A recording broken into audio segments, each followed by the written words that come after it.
अस्सलाम वालेकुम नाज़रीन, न्यूज़ 6 के प्रोग्राम ताजर की आवाज़ के साथ मैं हूं आपकी मेज़बान फलक पट। आज हम बात करेंगे मौजूदा मुल्की माशी व कारोबारी सूरत हाल पे।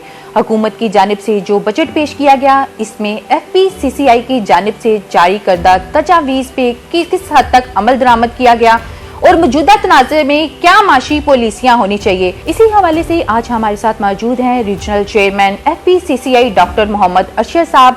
आज इनसे इन तमाम मामला पे तफसीली बात करेंगे, लेकिन एक ब्रेक के बाद हमारे साथ रहिएगा।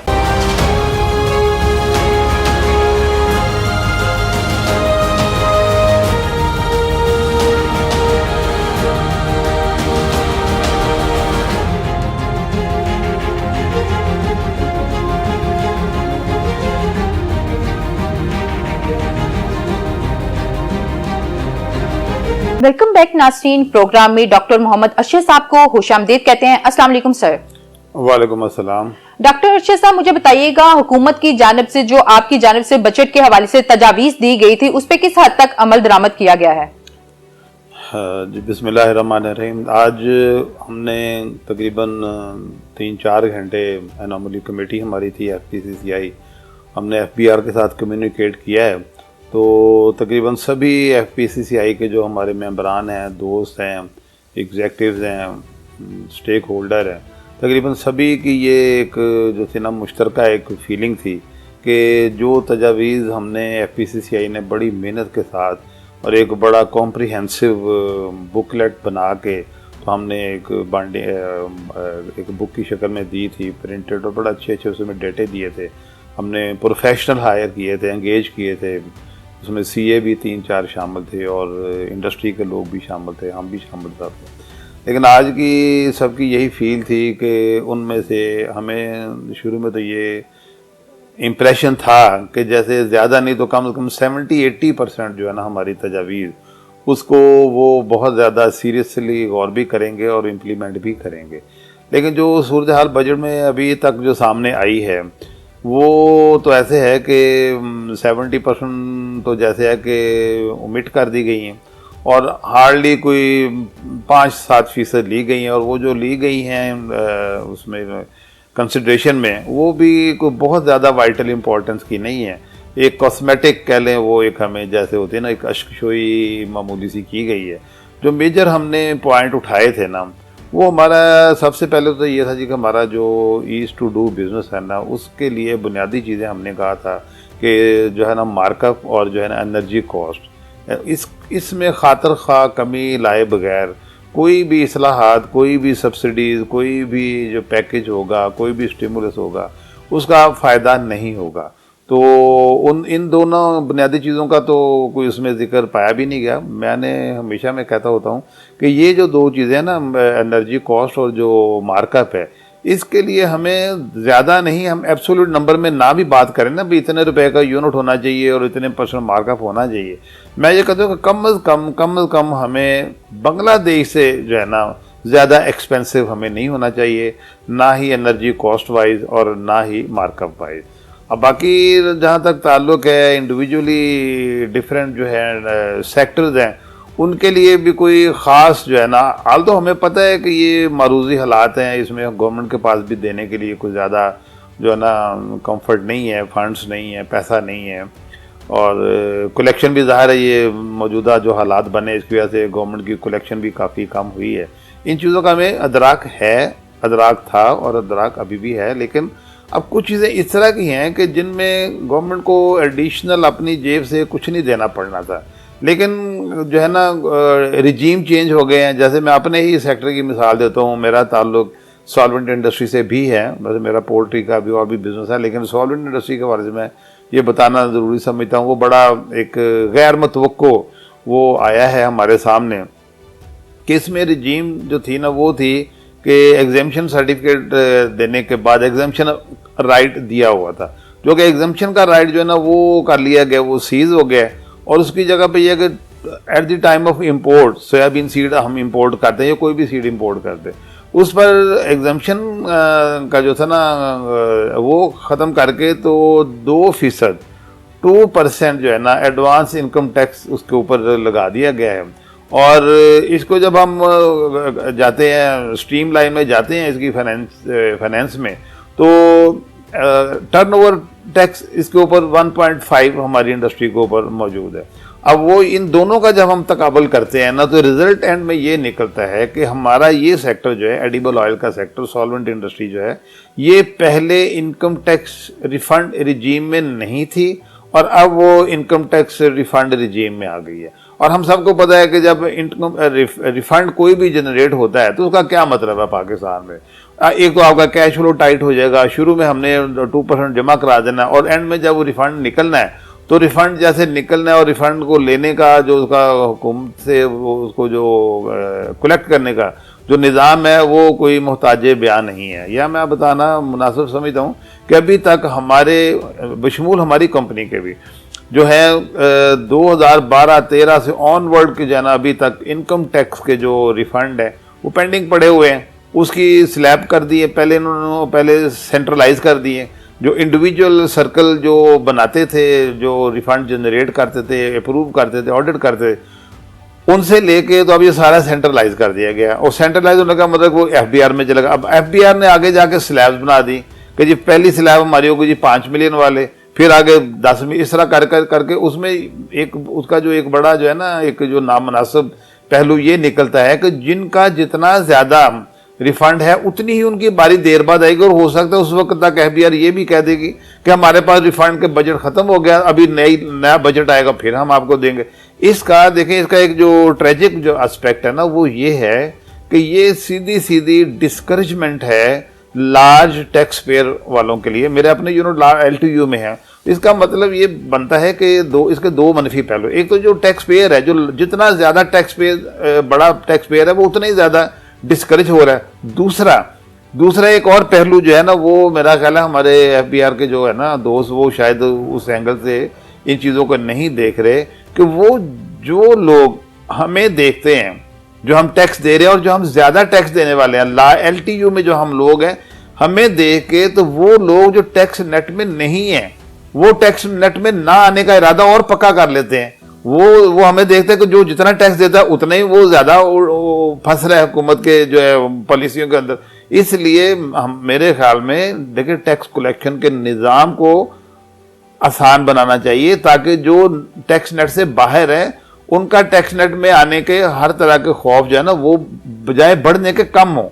अब ये जो हमारा हुआ है कि जो 2012, 13, 14 के रिटर्न जो रिफंड है वो भी अभी पेंडिंग हो गए हैं, तो नया टैक्स गुजार क्या अट्रैक्शन या किस जो है ना अंडर इन्फ्लुएंस वो आएगा। वो तो और डर गया। वो तो कहता नहीं, जितनी देर भी टैक्स नेट से मैं बाहर हूं उतनी ही देर मैं ठीक हूं। जो ही टैक्स नेट में आया और जितना ज्यादा टैक्स देता है उतना ही ज्यादा उसके लिए जो है ना मसाइल और जो है ना सख्तियां वो बढ़ती हैं। इस चीज को बड़ा हमदर्दाना गौर करना चाहिए।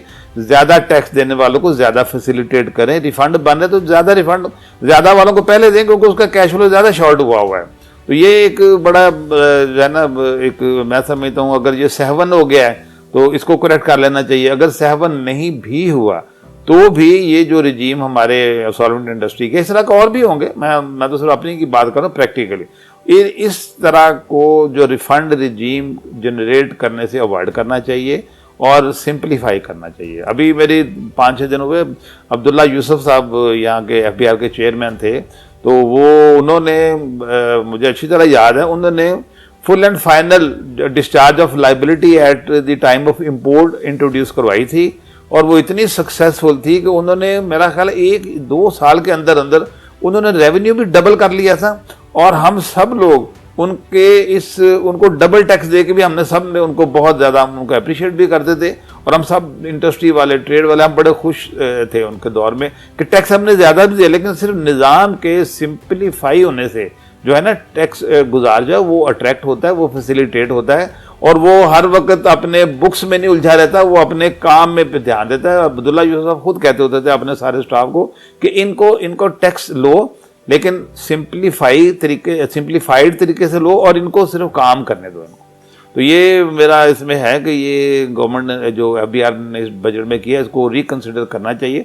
अभी टाइम है, अभी क्योंकि हमारे जो अनॉमली कमेटी की आज जो उनको गई है गुजारिशात वो मेरा ख्याल है कि FBR उसके ऊपर बड़ा हमदर्दाना गौर करेगी। देखिए मैं आपको इसमें ना मुज़मिरात बताता हूँ कि अगर हमारी जो सॉल्वेंट इंडस्ट्री है, अगर ये इसका कैश फ्लो टाइट हो जाता है, अगर इसकी एक्टिविटी स्लो डाउन हो जाती है, तो इसका नुकसान ये होगा कि इन द लॉन्ग रन हम जो है ना लोकल सीड की क्रॉप भी पैदा नहीं कर सकेंगे, क्योंकि ये इंडस्ट्री अगर प्रॉस्परस होगी, प्रोग्रेस करेगी, इतना प्रोग्रेस करेगी कि एक्सपोर्ट मार्केट में अपने प्रोडक्ट बेचने के काबिल होगी, तो ही लोकल जो है ना ऑयल सीड वो हम पैदा कर सकेंगे और उसकी प्रोडक्ट इंटरनेशनल मार्केट में बेच सकेंगे। पहले ये इंडस्ट्री हमारी जो है ना सॉल्वेंट एक्सट्रैक्शन इंडस्ट्री, पहले ये एक्सपोर्ट ओरिएंटेड बनेगी, फिर ही लोकल ऑयल सीड जो है ना हम पाकिस्तान में पैदा कर सकेंगे।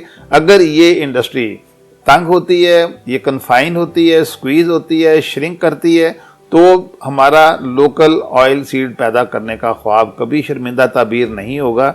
मैं यहाँ नाजरीन के लिए एक उनके इतला के लिए ये अर्ज करना मुनासिब समझता हूँ कि ये जो एडिबल ऑयल की जो सेक्टर है, ये क्रूड ऑयल के बाद यानी पेट्रोलियम प्रोडक्ट इंपोर्ट के बाद ये सेकंड लार्जेस्ट बिल है पाकिस्तान का, इंपोर्ट बिल। और अगर हम ऐसे तरीके इख्तियार करेंगे, ये इंडस्ट्री ग्रो करे, एक्सपोर्ट मार्केट में जाएगी, ये एक्सपोर्ट मार्केट में जाने के बाद फिर हम तवक्को कर सकेंगे कि हम अपनी लोकल ऑयल सीड डेवलप कर सकेंगे। क्योंकि होता यह है कि अगर हमने एक्सपोर्ट मार्केट डेवलप ना की ऑयल सीड के प्रोडक्ट की, तो क्या होगा कि लोकल मार्केट हमारी बड़ी महदूद है, वो already is being catered by imported soybean seed और कैनोला सीड।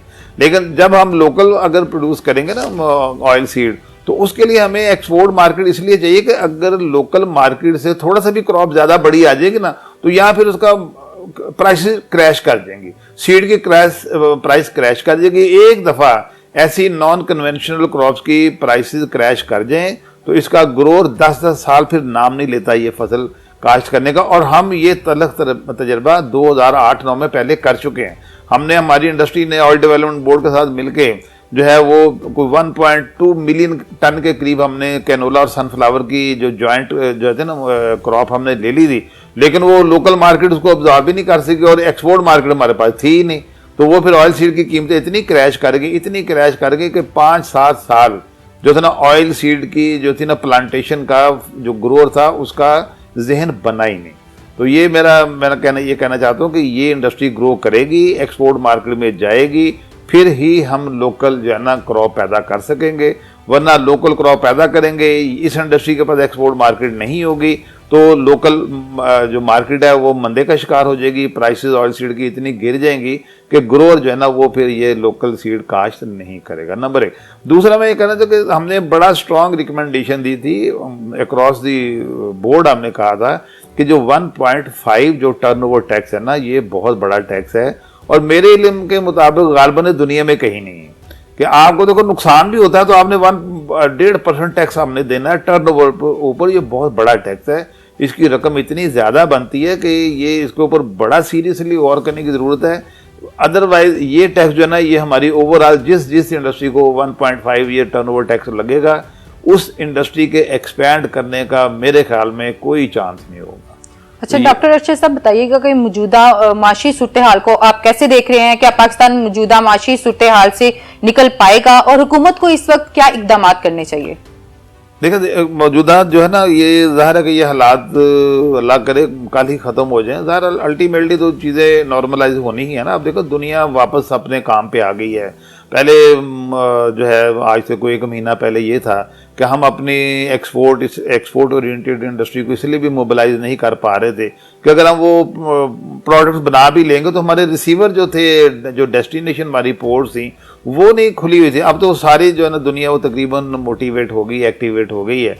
तो इसलिए अब तो टाइम है कि जितनी डेफिशिएंसी पैदा हुई है उसको कॉम्पनसेट करना चाहिए और इसमें हुकूमत का बहुत बड़ी जिम्मेदारी है कि जो सफरिंग इस दौरान में हमारी ट्रेड ने, हमारी कॉमर्स ने, हमारी इंडस्ट्री ने की है, उसको कम से कम एक निज़ाम में बेहतरी ला के तो पैदा कीजिए। ठीक है, गवर्नमेंट पर फंड्स तो नहीं है, लेकिन कम से कम ऐसी पॉलिसीज ना बनाई जाए, जिसका अभी मैंने जिक्र भी किया है कि अब ये 1.5 जो टर्नओवर टैक्स है इसके ऊपर गौर करना चाहिए। ये पॉइंट मौजूदा हालात जहाँ हुकूमत कहती है कि जी उन हुकूमत के वसाइल ड्रेन हुए हैं, तो वहाँ जो प्राइवेट सेक्टर के भी तो वसाइल ड्रेन हुए हैं ना। हमने अपनी लेबर को फारिग बिठा के तनख्वाहें दी हैं। हम हमारे लोगों के फ्यूचर कॉन्ट्रैक्ट्स चल रहे होते हैं, हमारे जो रॉ मटेरियल थे, हमारे स्टॉक्स होल्ड हुए, उसके ऊपर मार्कअप पड़ा है। ये सारी चीज़ें जैसे हमारा जो है ना कैश फ्लो बड़ी बुरी तरीके से हिट हुई है। गवर्नमेंट को जो है ना मैन्युफैक्चरिंग सेक्टर फ्रेंडली पॉलिसी बनाने में देर नहीं करनी चाहिए। अब हम फ्लो में आने लगे हैं, तो गवर्नमेंट को अपने निज़ाम के ज़रिए हमारा एक्सपोर्ट और लोकल ट्रेड फ्रेंडली और मैन्युफैक्चरिंग फ्रेंडली पॉलिसीज़ बनानी चाहिए। ये बड़ा ज़रूरी है। अच्छा डॉक्टर साहब, चूंकि आप रीजनल चेयरमैन हैं एफपीसीसीआई के, आप ये बताइएगा कि एफपीसीसीआई माशी और कारोबारी तरक्की के लिए क्या किरदार अदा कर रहा है? देखिए, हमारा किरदार जो है ना वो यही है कि हमने पूरी की पूरी जो ट्रेड कॉमर्स और इंडस्ट्री जो है बरादरी हमारी है, हम सबकी तजावीज़ लेते हैं, हम उनको स्टडी करते हैं और मोस्टली हमारे अपने ही मेंबर हैं वो, और आपस में हमारा एक दूसरे के साथ इतना लाइजन है कि we understand the grievances and difficulties of each and other. अब वो सारे जो वो होती हैं उसके सोल्यूशन फिर जो होते हैं, वो सोल्यूशन जो है वो हम एक प्रपोजल बना के, पैकेज ऑफ प्रपोजल बना के हमने गवर्नमेंट को देते हैं, ब्रिजिंग करते हैं between commerce, trade and industry and government. तो अब हमारा ये गवर्नमेंट से होता है कि हम उसमें बड़ी हम अर्करेजी करते हैं, बड़ी मेहनत करते हैं और बड़े हकीकत पसंदाना तरीके से उसके ऊपर वर्किंग करते हैं। ये नहीं कि हम हर कोई ऐसी भी नाकाबिले अमल और नामुनासिब तजावीज़ हम अपने तय फिल्टर कर लेते हैं, वो हम गवर्नमेंट के पास जाने नहीं देते ताकि ऐसी तजावीज़ ना जाएं जो नाकाबिले अमल हो और हमारा तासर या हमारी जो ताजर और जो सनतकार बरादरी है उसका कोई इंप्रेशन कोई ख़राब पड़े। इसलिए हम बड़े मुहतात और बड़ी फैक्चुअल, काबिल अमल और बहुत ज़रूरी जो तजावीज़ होती हैं वो हम हुकूमत को पेश करते हैं, और हुकूमत से भी हम तवक्को करते हैं कि उसी संजीदगी से हमारी तजावीज़ पर गौर करें और उसके ऊपर अमल भी करें जिस संजीदगी से हमने वो तजावीज़ तैयार की होती हैं। जी नासिन, आपने सुनी एफपीसीसीआई के regional chairman doctor Mohammad Arshad साहब की बातें। इसी के साथ अपनी मेज़बान फलक पट को इजाज़त दीजिएगा। अल्लाह निगहबान।